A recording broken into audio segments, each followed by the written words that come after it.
Early സ്റ്റേജിൽ ഉണരുന്നത് സക്സസിൻ്റെ ഒരു സൈനാണ്. വിജയത്തിൻ്റെ ബ്രെയിൻ ഏറ്റവും കൂടുതൽ ആക്ടിവേറ്റ് ചെയ്യാൻ പറ്റുന്ന പൊതുവിലൊരു ഘടന എന്ന് പറയുന്നത് early sleep and early awaking എന്നുള്ളതാണ്.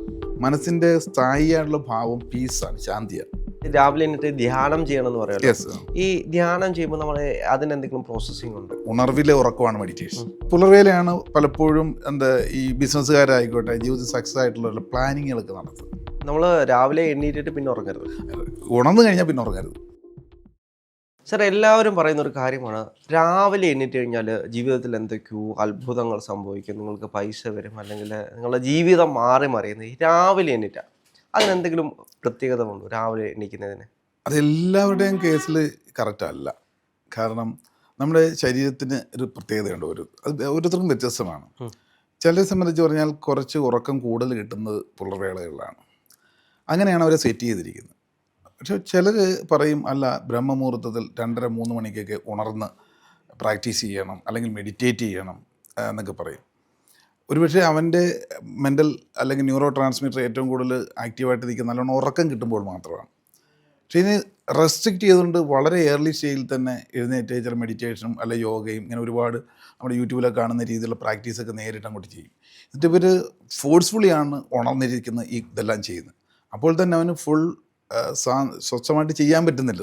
എന്തോ ഒരു ലക്ഷ്യത്തിന് വേണ്ടി ചെയ്യാണ്, അല്ല ധനം ലഭിക്കാനാണ്, അല്ലെങ്കിൽ പിന്നെ വീട് വെക്കാനാണ്, ഇങ്ങനെ ചില ലക്ഷ്യം വെച്ചുകൊണ്ട് വെളുപ്പിനെ ഇങ്ങനെ ഉണർന്നിരുന്ന് കുറേ കഴിഞ്ഞ് ഇതെല്ലാം കഴിയും വെറുതെ ഇങ്ങനെ കണ്ണടച്ചിരിക്കും, അല്ലെങ്കിൽ എന്തൊക്കെയോ ചില കാര്യങ്ങളൊക്കെ ചെയ്തിട്ട് അതും മനസ്സ് വെച്ചല്ല ചെയ്യുന്നു, എന്നിട്ടോ കിടന്ന് ഉറങ്ങും. ശരിക്കും ഉറങ്ങേണ്ട സമയത്ത് ഉറക്കം കിട്ടിയേ പറ്റുള്ളൂ. അപ്പോൾ ഇതിനെ സ്ട്രെസ്ഫുള്ളി ചെയ്യുന്ന സമയത്ത് എന്താ സംഭവിച്ചു കഴിഞ്ഞാൽ രാവിലെ പ്രഭാതം മുതൽ പ്രദോഷം വരെ ഈ ബ്രെയിൻ ഇന്നാക്റ്റീവായിട്ടാണ് നിൽക്കുന്നത്. വോൾട്ടേജ് കുറഞ്ഞ ബൾബ് പോലായിപ്പോൾ. എന്നാൽ പൊതുവിൽ പറഞ്ഞാൽ ഒരു 80% ആൾക്കാരുടെ ഒരു ബ്രെയിനിൻ്റെ ഒരു ഘടനയൊക്കെ വെച്ചിട്ട് ഏർലി സ്റ്റേജിൽ ഉണരുന്നത് സക്സസിൻ്റെ ഒരു സൈനാണ്. അതിന് കാരണമുണ്ട്, പറയാം. അതായത് സക്സസിൻ്റെ അല്ലെങ്കിൽ വിജയത്തിൻ്റെ ബ്രെയിൻ ഏറ്റവും കൂടുതൽ ആക്ടിവേറ്റ് ചെയ്യാൻ പറ്റുന്ന പൊതുവിലൊരു ഘടന എന്ന് പറയുന്നത് early sleep and early awaking എന്നുള്ളതാണ്. നേരത്തെ ഉറങ്ങുക, നേരത്തെ ഉണരുക. അത് നമ്മുടെ പ്രകൃതിയിലെ ജീവജാലങ്ങളൊക്കെ നോക്കി അറിയാൻ സാധിക്കും. അതുങ്ങൾ സന്ധ്യ ആകുന്നതിന് മുമ്പ്, ഇരുള് വീഴുന്നതിന് മുമ്പ് ഭക്ഷണം കഴിക്കും. ഇരുള് വീണ്ട ശേഷം കഴിക്കുന്ന ഭക്ഷണം ടോക്സിക്കാണ്, വിഷലബ്ധമാണ്. അപ്പോൾ ഇപ്പോഴത്തെ നമ്മുടെ ലൈഫ് സ്റ്റൈൽ അങ്ങോട്ട് മാറി അല്ലേ. അപ്പോൾ അത് അങ്ങനെ നേരത്തെ ഉറങ്ങിയാൽ പുലർച്ചെ ഉണരുമ്പോൾ ഫുള്ളായിട്ട് റീചാർജ് ചെയ്തിട്ടായിരിക്കും ഉണ്ട്. അങ്ങനെ ഉണ്ടെങ്കിൽ ഒരു 4:30-5 മണിക്കൊക്കെ എഴുന്നേറ്റാൽ ആക്റ്റീവായിരിക്കും ബ്രെയിൻ. കാരണം നമ്മുടെ ന്യൂറോ സയൻസിൻ്റെ പെർസ്പെക്റ്റീവ് പറഞ്ഞു കഴിഞ്ഞാൽ ഓരോ ന്യൂറോൺസും തൊട്ടടുത്തുള്ള ന്യൂറോൺസിലേക്ക് പാസ് ചെയ്യാണ് തോട്ട്സുകൾ. ആ സമയത്ത് അത് കൃത്യമായ രീതിയിൽ എൻ്റെ ഹോർമോൺ ഫയർ ചെയ്യണമെന്നുണ്ടെങ്കിൽ ഏർലി മോർണിംഗിൽ കൂടുതൽ നല്ല ഉറക്കത്തിന് ശേഷമുള്ള റീചാർജിലൂടെ മാത്രമേ സാധിക്കുള്ളൂ. അതുകൊണ്ടാണ് ഒരു 3:30-4 മണി തൊട്ട് എഴുന്നേറ്റ് കഴിഞ്ഞാൽ ബ്രെയിൻ കൂടുതൽ ആക്റ്റീവായിരിക്കും. മറ്റ് തലേദിവസ ചിന്തകളുടെ എഫക്റ്റ് കുറവായിരിക്കും. ആ ഡെൻസിറ്റി കുറഞ്ഞു നിൽക്കുന്ന ഒരവസ്ഥയാണ്. ഈ സമയത്ത് പ്രൊഡക്റ്റീവായിട്ടുള്ള കാര്യങ്ങൾ ചിന്തിക്കുകയും അല്ലെങ്കിൽ ബ്രെയിനിന് ആവശ്യമായിട്ടുള്ള മനസ്സിനാവശ്യമായിട്ടുള്ള എക്സസൈസ്, മനസ്സിൻ്റെ എക്സസൈസ് എന്ന് പറഞ്ഞാൽ ഉണർവിലെ ഉറക്കമാണ് മെഡിറ്റേഷൻ. നമ്മുടെ ബ്രെയിൻ ഉണർന്നു തന്നെ ഇരിക്കുന്നു, ബട്ട് ചിന്തകളെ അതിൻ്റെ ഡെൻസിറ്റിയെ കുറച്ചുകൊണ്ടുള്ള ഏകാഗ്രമായിട്ടുള്ള കുറച്ച് സമയം സ്വച്ഛമായിട്ടിരിക്കുന്നു. അതിന് പല ഉപാധികൾ സ്വീകരിക്കുന്നു മാത്രം. പലർക്കും അങ്ങനെ ആ സമയത്തും ചിന്തകൾ കൂടുതലായിട്ട് കടന്നു വരുന്നുണ്ടെങ്കിൽ ഏതെങ്കിലും രൂപ ഉപാസനയിലൂടെ ഇരിക്കും. ഏതെങ്കിലും വസ്തുവിനെയോ അല്ലെങ്കിൽ നമ്മൾ വിശ്വസിക്കുന്ന ഏതെങ്കിലും ദൈവത്തെയോ ഫോക്കസ് ചെയ്തുകൊണ്ട് ശ്രദ്ധിച്ചുകൊണ്ട് കുറേ സമയം കാമായിട്ടിരിക്കുന്നു. ഇതിന് ഏറ്റവും ബെസ്റ്റ് ടൈം പുലർവേളയാണ്. അപ്പം പുലർവേലയാണ് പലപ്പോഴും ഈ ബിസിനസ്സുകാരായിക്കോട്ടെ ജീവിതത്തിൽ സക്സസ് ആയിട്ടുള്ള പ്ലാനിങ്ങുകളൊക്കെ നടത്തുന്നത്. ഏത് വിജയിച്ചവരെ നോക്കിക്കോളൂ, അവരുടെ ജീവിത ശൈലിയുടെ ഭാഗമായിട്ട് ഏർലി അവേക്കിങ്ങിലുള്ള ആൾക്കാരായിരിക്കും. അതിന് തലേദിവസം ഒരു പ്ലാൻ ചെയ്തിട്ടുണ്ടാവും. രാവിലെ എഴുന്നേറ്റ് കഴിഞ്ഞാൽ തന്നെ അത് ക്രിയാത്മകമായിട്ട് തുടങ്ങുകയാണ് പരിപാടി. പലർക്കും ഒരു പ്രശ്നം, ഇതിനെന്താ മാർഗം എന്നൊക്കെ ചോദിക്കാറുണ്ട്. രാവിലെ ഉണരാൻ പറ്റുന്നില്ല.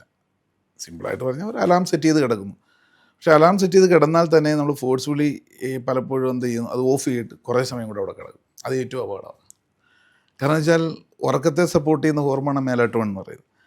അതിൻ്റെ ബ്രെയിൻ ഉണർന്നു കഴിഞ്ഞാൽ അപ്പോൾ തന്നെ മെലാറ്റോൺ പതുക്കെ ബാക്ക് അടിക്കും, നമ്മൾ ആക്റ്റീവായി. വീണ്ടും നമ്മൾ ഉറക്കത്തിലേക്ക് പോകുമ്പോൾ അത് വീണ്ടും റീക്രിയേറ്റ് ചെയ്ത് വന്നു കഴിഞ്ഞാൽ അന്നത്തെ പകൽ മുഴുവൻ ഈ കഞ്ചാവ് അടിച്ച അവസ്ഥയിൽ ക്രിയാത്മകമായിട്ടൊന്നും പുറത്തേക്ക് വരില്ല. അതുകൊണ്ടാണ് ഫെയിലാകുന്ന പലരും. അപ്പോൾ നമ്മൾ രാവിലെ എണ്ണീറ്റിട്ട് പിന്നെ ഉറങ്ങരുത്, ഉണർന്നു കഴിഞ്ഞാൽ പിന്നെ ഉറങ്ങരുത്. അലാറം വെച്ചിട്ടാണെങ്കിൽ അലാറം വെച്ചിട്ട് ഉണർന്നു കഴിഞ്ഞാൽ അപ്പം തൊട്ട് ക്രിയയിലോട്ട് കടന്നോളുക.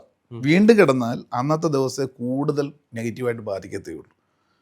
പലരും ചെയ്യുന്ന വെച്ചാൽ വെളുപ്പിനെ എഴുന്നേക്കാൻ ഇങ്ങനെ പറഞ്ഞിട്ടുണ്ട്, ഗുരു പറഞ്ഞിട്ടുണ്ട്, അല്ല വെളുപ്പിനെ എഴുന്നേക്കണം, അല്ല പുസ്തകങ്ങൾ വായിച്ചു, 3:30 എണീറ്റ് കുറേ കാര്യങ്ങളൊക്കെ ചെയ്തിട്ട് പിന്നെ കിടന്നുറങ്ങുകയാണ്. അത് എന്നിട്ട് ഞാൻ രക്ഷപ്പെടുന്നില്ല എന്നാണ്. അത് നാച്ചുറലി നമ്മൾ കൂടുതൽ ഫോഴ്സ് ചെയ്യൊന്നും വേണ്ട. നമ്മുടെ ഒരു റിഥം നമ്മൾ തന്നെ സെറ്റ് ചെയ്യുക.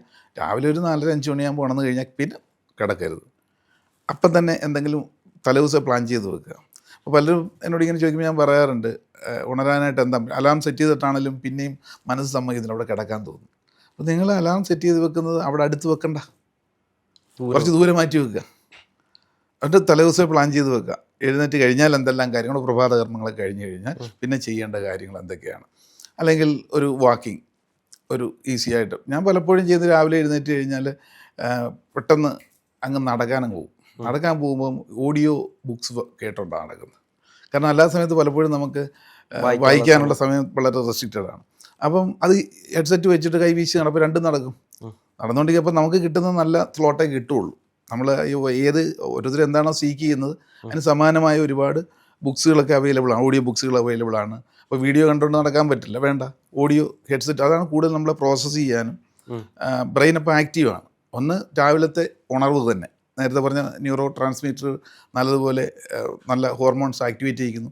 അപ്പം ഫിസിക്കലി നമ്മൾ പക്ഷേ ഇങ്ങനെ ചെയ്യുമ്പോൾ നമ്മൾ കൂടുതലും എക്സോസ്റ്റഡ് ആവുകയല്ലേ ചെയ്യുന്നത്? കാരണം പാറ്റേണായ പ്രശ്നമില്ല, പാറ്റേൺ ആയി കഴിഞ്ഞാൽ കുഴപ്പമില്ല. ഇതെല്ലാം ഈ മൾട്ടി ടാസ്ക് പോലെയാണ്. ഞാൻ പറഞ്ഞതെന്ന് വെച്ചാൽ നമ്മൾ എങ്ങനെയാണോ പരിശീലിപ്പിച്ചെടുക്കുന്നത് അതേപോലെ റൂട്ടിൽ പോയിക്കോളും.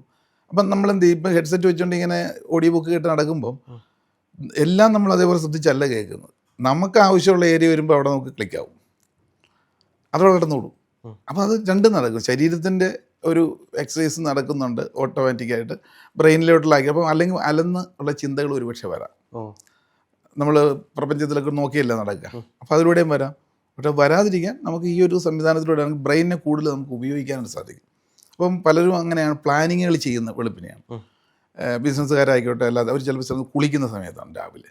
ഒരുപാട് എൻ്റെ സുഹൃത്തുക്കൾ പറയാറുണ്ട്, എനിക്ക് ഇന്നത്തെ ദിവസം പല ബിസിനസ്സും ക്ലോസ് ചെയ്യാൻ സാധിക്കുന്നത് രാവിലെ കുളിച്ചുകൊണ്ടിരിക്കുമ്പോൾ ചില ഐഡിയകൾ വരുന്നത്. അപ്പം പ്രഭാതത്തിൽ 6 മണിക്ക് എഴുന്നേറ്റ് ഒരു ബാത്റൂമിനകത്ത് നല്ലോണം അവർ സ്പെൻഡ് ചെയ്യുന്നുണ്ട്. നല്ലോണം വെള്ളമൊക്കെ ഒഴിച്ച് നല്ല ഭംഗിയായിട്ട് മനസ്സ് തൃപ്തിയാകുന്നൊരു കുളി പാസ്സാക്കുന്ന സമയത്താണ് അവരിങ്ങനെ ആലോചിച്ചുകൊണ്ടിരിക്കുന്നത്. അപ്പോൾ ബ്രെയിൻ നല്ല തണുത്ത് നിൽക്കുന്ന സമയത്ത് എയർലി സ്റ്റേജിലാകുമ്പോൾ നല്ല നല്ല ഐഡിയാസ്, ഫ്ലാഷസ് കിട്ടിക്കൊണ്ടിരിക്കും. അതൊക്കെയാണ് അവരുടെ മാനിഫെസ്റ്റേഷനായിട്ട് പിന്നീട് കാരണമാകുമെന്ന് പറയാറുണ്ട്. അപ്പോൾ പ്രഭാതത്തിലെ ഉണർന്നിട്ടുള്ള ഒരു ശീലം, പ്രവർത്തനം എന്ന് പറയുന്നത് എപ്പോഴും നമ്മളെ നല്ല രാവിലെ എന്നിട്ട് ധ്യാനം ചെയ്യണം എന്ന് പറയുന്നത്. ഈ ധ്യാനം ചെയ്യുമ്പോൾ നമ്മൾ അതിനെന്തെങ്കിലും പ്രോസസ്സിംഗ് ഉണ്ടോ? ധ്യാനം ഒരുപാട് മൊഡാലിറ്റികളുണ്ടല്ലോ അതിനകത്ത്.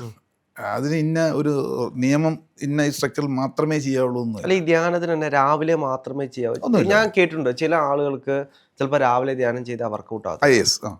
അങ്ങനെ എന്തെങ്കിലും ഉണ്ടോ? ഉണ്ട്. ചിലർക്ക് രാവിലെ ധ്യാനം ചെയ്യാൻ പറ്റില്ലെങ്കിൽ വൈകിട്ട് ചെയ്യാം. ഒരു പ്രത്യേകിച്ച് പർട്ടിക്കുലർ ടൈമില്ല. നമ്മൾക്ക് ശ്വാസം എടുക്കാൻ പ്രത്യേകിച്ച് സമയമൊന്നുമില്ല. ഭക്ഷണം കഴിക്കാനായിട്ട് വിശക്കുമ്പോഴല്ലേ.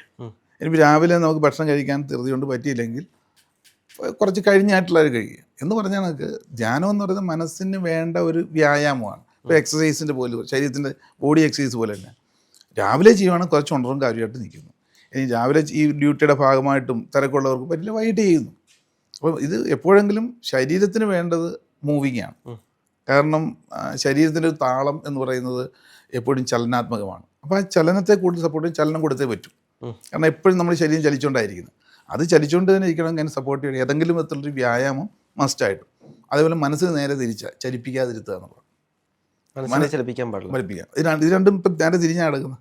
എന്തുകൊണ്ട് മനസ്സിനെ ചലിപ്പിക്കാൻ പാടില്ല? മനസ്സെന്ന് പറഞ്ഞു കഴിഞ്ഞാൽ ചിന്തകളുടെ ഒരു കൂട്ടമാണല്ലോ. മനസ്സിൽ ചിന്തകളാണ്. ചിന്തകൾ ഇങ്ങനെ എപ്പോഴാണ് റെസ്റ്റ് ചെയ്യുക? നമ്മൾ ഉറങ്ങുമ്പോഴാണ് അല്ലേ. അത് ബ്രെയിൻ അത്രത്തോളം തലേദിവസം വർക്ക് ചെയ്ത് ആവശ്യമില്ലാത്ത ചിന്തകളൊക്കെ ആയിട്ട് ടയർഡായിട്ട് ഉറങ്ങുന്നത്. അപ്പം മനസ്സിന് ശക്തി വരണമെങ്കിൽ മനസ്സിൻ്റെ സ്ഥായിയായിട്ടുള്ള ഭാവം പീസാണ്, ശാന്തിയാണ്. ഈ ശാന്തി കിട്ടാനാണ് മെഡിറ്റേറ്റ് ചെയ്യുന്നത്. അപ്പം മറ്റു പല ചിന്തകളുടെ എണ്ണത്തെ കുറയ്ക്കാനായിട്ട് കുറേ സമയം ആ മനസ്സിനുള്ള എക്സസൈസ്, ഏകാഗ്രമായിട്ടിരിക്കുക, ധ്യാനിക്കാം. ധ്യാനം എന്ന് പറയുമ്പം പലരും തെറ്റിദ്ധരിക്കുന്നത് ചിന്തകളൊന്നും ഇല്ലാതെ വെറുതെ ഇരിക്കുന്നതാണ്. അങ്ങനെ ആദ്യം വലിയ ബുദ്ധിമുട്ടാണ്. തോട്ട്ലെസ് സ്റ്റേജിലോട്ട് എത്തുക എന്ന് പറഞ്ഞാൽ അത്രത്തോളം നമുക്ക് അഭ്യാസം ആവശ്യമുണ്ട്. ഫിസിക്കൽ അഭ്യാസമല്ല, കൺസെപ്റ്റ് അനുസരിച്ച് പ്രാക്ടീസ് ചെയ്ത് പെട്ടെന്ന് ചിലർക്ക് കാണാതെ അപ്പം തന്നെ അലൈൻഡ് ആവും കോസ്മിക്കുമായിട്ട്. ഇനി അല്ലാത്തവരെ സംബന്ധിച്ച് പറഞ്ഞാൽ ഏതെങ്കിലും ഒരു മൊഡാലിറ്റി, ഇപ്പം നേരത്തെ പറഞ്ഞ പോലെ ശ്ലോകങ്ങൾ ജപിച്ചുകൊണ്ടിരിക്കുക, അല്ലെ നമ്മുടെ ശരീരത്തെ തന്നെ ഓരോ ഭാഗങ്ങൾ നിരീക്ഷിച്ചുകൊണ്ടിരിക്കുക. ഞാൻ പലപ്പോഴും നിർദ്ദേശിക്കുന്ന ഇപ്പോൾ ഈ വളരെ ഈ റഷ് പിടിച്ചുള്ള കാലഘട്ടത്തിൽ ബിസിനസ് ചെയ്യുന്നവർക്ക്, ജോലി രംഗത്തുള്ളവർക്ക് മെഡിറ്റേഷൻ ചെയ്യാൻ പറ്റുന്നത് എപ്പോഴും ചിന്തകളില്ല, ചിന്തിക്കാതിരിക്കാനായിട്ട് പറ്റില്ല. അതിൻ്റെ എണ്ണത്തെ കുറയ്ക്കാനേ പറ്റുള്ളൂ. അതിന് ന്യൂമറിക് മെഡിറ്റേഷൻ പ്രാക്ടീസ് ചെയ്യാം. അതായത് വെറുതെ ഇരുന്നുകൊണ്ട് തന്നെ ശ്വാസത്തിൽ ശ്രദ്ധിച്ച് ആദ്യം നമ്മുടെ ശ്വാസം ഉള്ളിലേക്ക് പോകുന്നു, താഴോട്ട് പോകുന്നു, നിരീക്ഷിച്ചുകൊണ്ടിരിക്കുക. നമ്മൾ നിരീക്ഷകനാകുക. അങ്ങനെ ഓരോ ശ്വാസവും എടുത്ത് വിട്ട് കഴിയുമ്പം നമ്പർ മനസ്സിൽ കാണുക. അത് ഡിസെൻഡിങ് ഓർഡർ. ഇപ്പോൾ 100 അത് നമുക്ക് പരിചയമുള്ളതാണ്. നല്ലതുപോലെ ശ്വാസം എടുക്കുക, ഹോൾഡ് ചെയ്യുക, വിടുക. സിമ്പിളായിട്ട് 100 എന്ന സംഖ്യ മനസ്സിൽ കാണുക. വീണ്ടും ശ്വാസം ഉള്ളിലേക്ക് എടുക്കുക, ഹോൾഡ് ചെയ്യുക, 99. വീണ്ടും അതെ, ഓരോ പ്രാവശ്യവും വളരെ സാവകാശം ശ്വാസം എടുക്കുക, ഹോൾഡ് ചെയ്യുക, എടുത്തതിലും കൂടുതൽ സമയം എടുത്തുകൊണ്ട് താഴേക്ക് വിടുക. അങ്ങനെ ഓരോന്നിനും ഇടയ്ക്കിടയ്ക്ക് ഡിസെൻഡിങ് ഓർഡറിലാണെങ്കിൽ, ഞാൻ ഡിസെൻഡിങ് ഓർഡർ പറയാൻ കാര്യം എന്താ, ചിന്തിക്കും കൂടുതൽ, ബാക്കിലേക്കുള്ളത് ചിന്തിക്കുകയുള്ളൂ. മറ്റേ നമ്മൾ പഠിച്ചു വെച്ച ആ പാറ്റേൺ ആയതുകൊണ്ട് മറ്റു ചിന്തകൾ കയറി വരും. നമ്മൾ ഈ പറഞ്ഞ ആടിനെയും പശുവിനെയൊക്കെ പഴത്തിൽ കാണിച്ച് കൊണ്ടുപോകുന്ന പോലെ ഒരു ഒബ്ജക്റ്റ് വേണം സംഗതി. അപ്പോൾ സൂത്രത്തിൽ നമ്മൾ ഡിസെൻഡിങ് ഓർഡറിൽ ഇങ്ങനെ ഒരു 20 മിനിറ്റൊക്കെ ഇരിക്കാൻ പറ്റും. അങ്ങനെ കുറേ ദിവസം പ്രാക്ടീസ് ചെയ്യുമ്പോൾ മനസ്സ് നമ്മുടെ കൺട്രോളിൽ കിട്ടും. അപ്പോൾ ഇത് മെഡിറ്റേഷൻ എന്ന് പറയുന്നത് എപ്പോഴും രാവിലെ ചെയ്യുവാണെങ്കിൽ ഉത്തമമാണ്, അത്യുത്തമമാണ്. എന്നാൽ അല്ലാത്തവർക്കോ ഉറങ്ങുന്നതിനും എപ്പോൾ വേണമെങ്കിൽ അത് ചെയ്യുന്നതിന് കുഴപ്പമൊന്നുമില്ല. ഏതെങ്കിലും ഒരു ശൈലി നമ്മൾ അഡോപ്റ്റ് ചെയ്തിരിക്കണം എന്നുള്ളതാണ്.